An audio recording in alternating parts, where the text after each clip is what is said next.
Hello everyone, welcome to this series on American literature. And in this video, we are going to discuss line by line analysis of the poem Planetarium by Adrienne Rich. So let's start. Introduction. Planetarium, written by Adrienne Rich and published in 1971 as part of her poetry collection The Will to Change, is a striking example of feminist literature that merges the realms of science and gender identity. The poem is inspired by Caroline Herschel, a pioneering female astronomer whose contributions to astronomy have often been overshadowed by her male counterparts. Through this poem, Rich explores the broader struggles faced by women in male-dominated fields, using astronomy as both a metaphor and literal context to examine the intersections between gender, science, and societal expectations. The poem's structure, imagery, and themes reflect Rich's commitment to redefining the role and recognition of women in society. Lines 1 and 2. Thinking of Caroline Herschel, 1750 to 1848, astronomer, sister of William, and others. Analysis.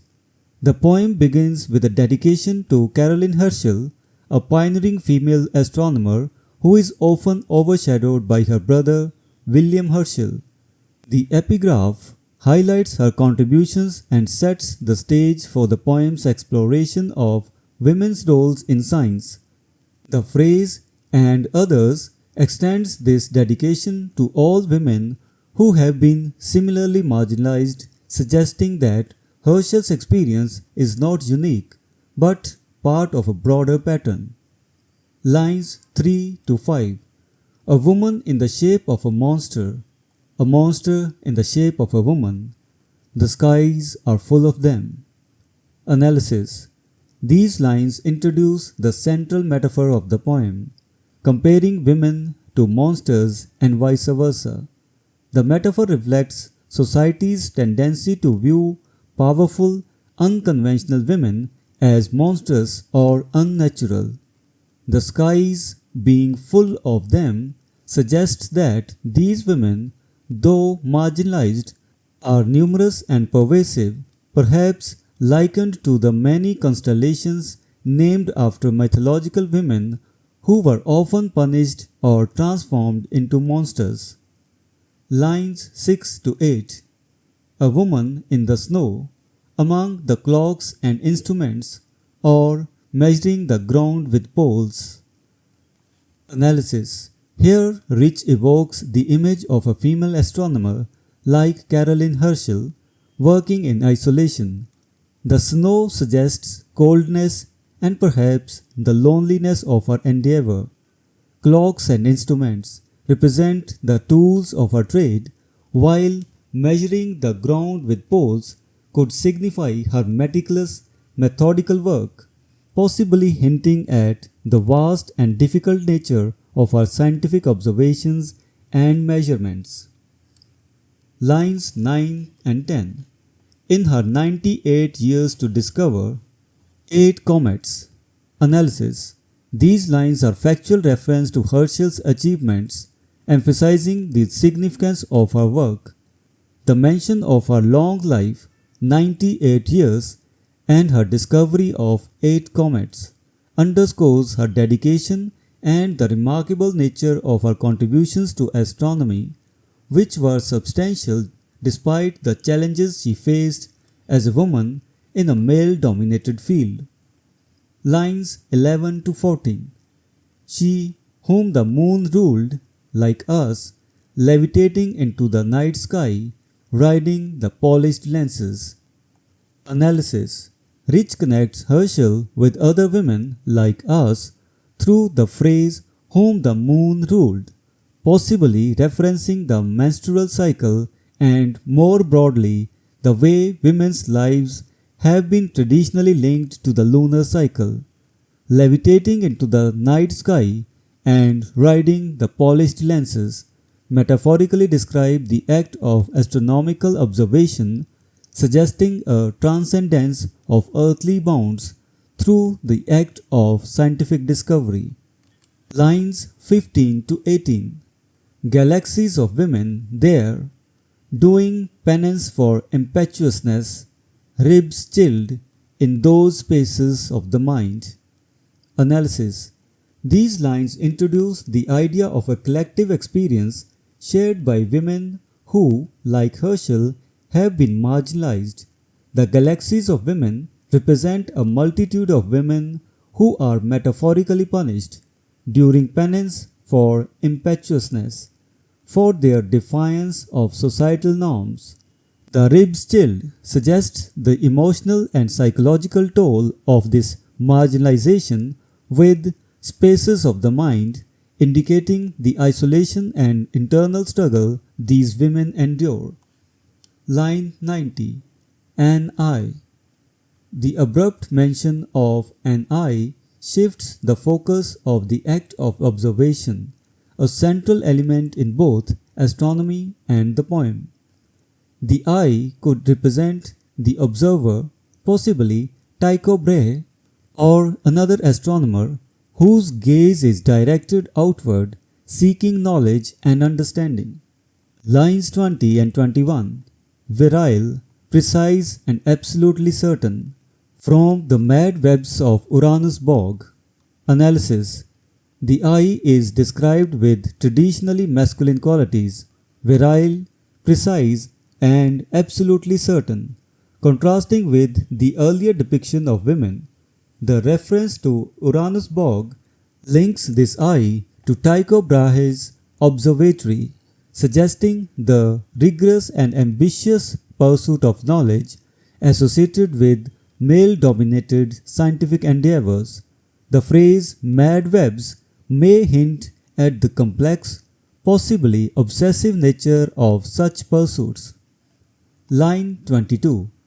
Encountering the nova. This line refers to the astronomical phenomenon of a nova, a sudden brightening of a star.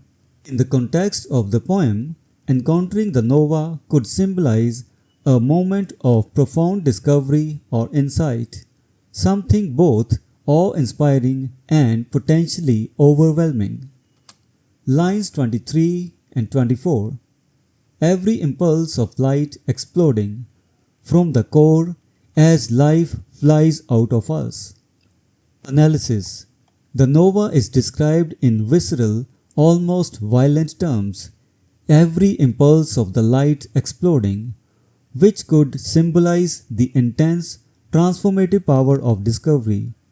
The phrase, as life flies out of us, suggests a kind of self-sacrifice or the draining effect of such intense experiences, perhaps reflecting the emotional cost of pursuing knowledge or the impact of marginalization on one's vitality. Lines 25 to 27. Tycho whispering at last, let me not seem to have lived in vain. Analysis.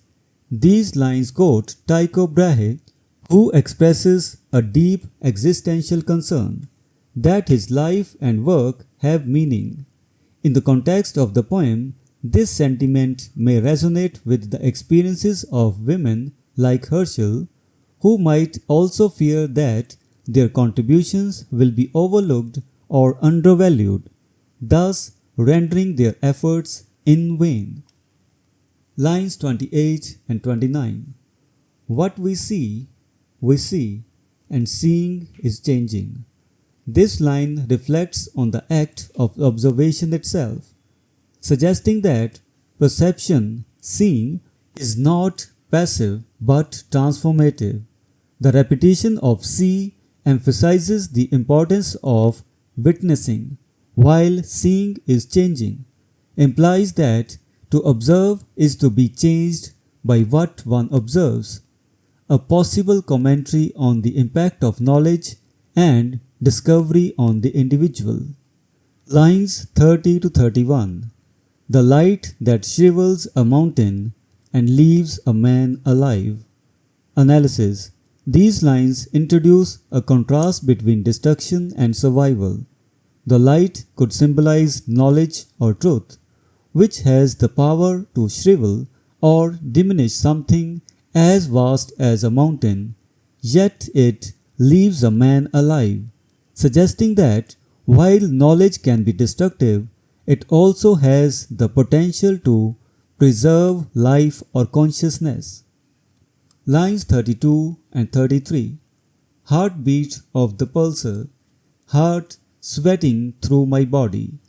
Analysis. Heartbeat of the pulsar, introducing the idea of cosmic rhythms and the physical connection between the observer and the universe. The speaker feels this heartbeat sweating through my body, indicating a visceral, almost overwhelming connection to the cosmos. The pulsar, with its regular, rhythmic emissions, becomes a metaphor for the speaker's own pulse and the physical toll of her emotional and intellectual engagement with the universe. Lines 34 and 35.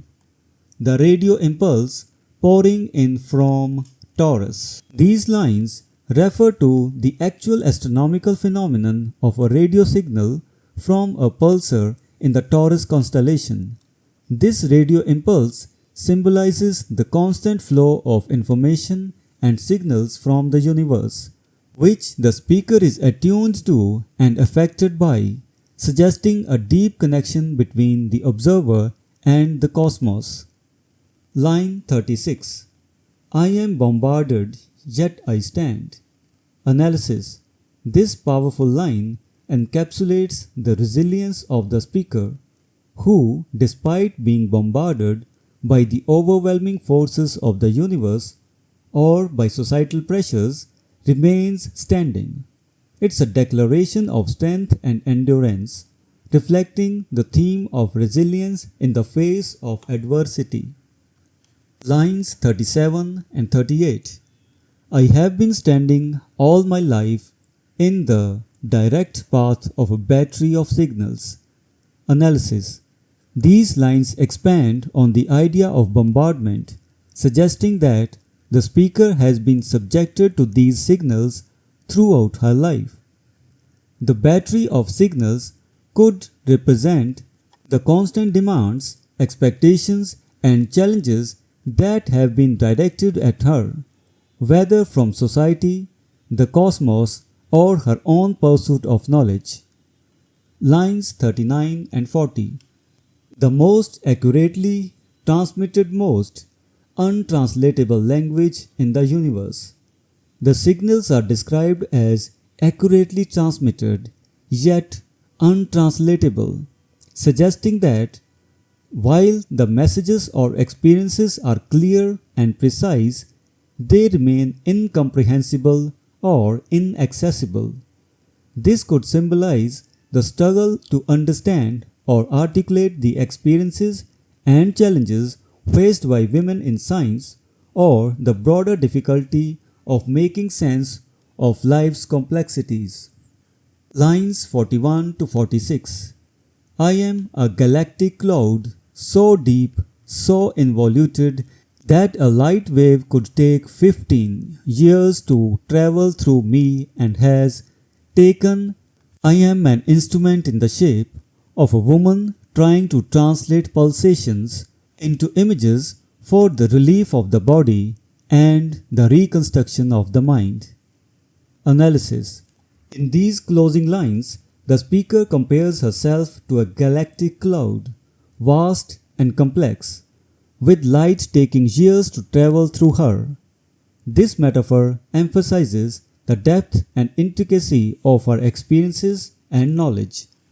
The instrument in the shape of a woman reflects the idea that she is both a tool for observation and a being shaped by her experiences. Her goal is to translate pulsations into images, suggesting that she is trying to make sense of the overwhelming, untranslatable signals she receives. The phrase "for the relief of the body and the reconstruction of the mind" indicates that this translation is not just an intellectual exercise, but a necessary process for her well-being and understanding. So this was the line-by-line analysis of the poem Planetarium by Adrienne Rich. We will meet in the next video and discuss a study guide to this poem. Until then, goodbye and thank you.